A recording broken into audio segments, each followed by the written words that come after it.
ससुरा जाई से पहले यकिया लगाई है शमशान। माँ प्रतिमा रिकॉर्डिंग स्टूडियो शेखपुरा। फरबौ फोटो तोहर खाई मरबौ हमें जहरबा गे जान।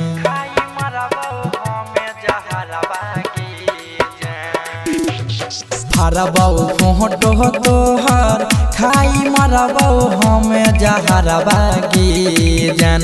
गे जान मरबौ खाई जहरबा गे जान। गे जान ससुरा जाई से पहले अगिया लगई है शमशान। गे जान ससुरा जाई से पहले अगिया लगई है शमशान।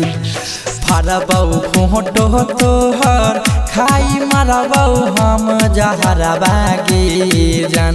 गे जान मरबौ खाई जहरबा गे जान। गे जान ससुरा जाई से पहले अगिया लगई है शमशान। गे जान ससुरा जाई से पहले अगिया लगई है शमशान। ससुरा जाई से पहले यकिया लगाई है शमशान। लगाई है शमशान।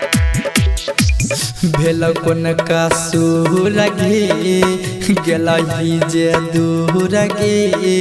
शीशा जे नहाती लग रखी कके चूरा चूर गे।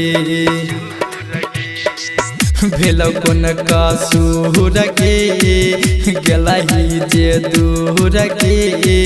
शीशा जे नहाती लिखे गोरखी कके चूरा चूर गे। अपना बनाई के सपना देखाई के बनाई दिले जान जाने गे जान। गे जान बनाई दिले जान जान गे जान। गे जान ससुरा जाई से पहले अगिया लगई है शमशान। गे जान ससुरा जाई से पहले अगिया लगई है शमशान।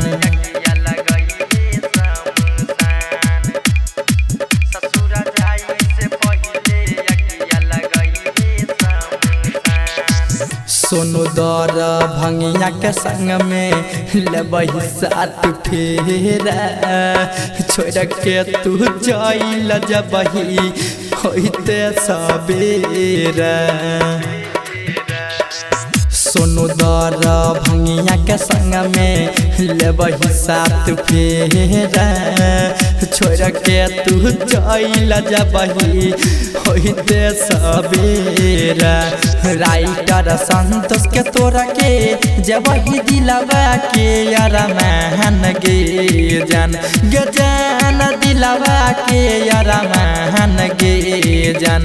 गे जान ससुरा जाई से पहले अगिया लगई है शमशान। गे जान ससुरा जाई से पहले अगिया लगई है शमशान। फरबौ फोटो तोहर खाई मरबौ हमें जहरबा गे जान। गे जान मरबौ खाई जहरबा गे जान। गे जान ससुरा जाई से पहले अगिया लगई है शमशान। गे जान ससुरा जाई से पहले अगिया लगई है शमशान। फरबौ फोटो तोहर खाई मरबौ हम जहरबा गे जान।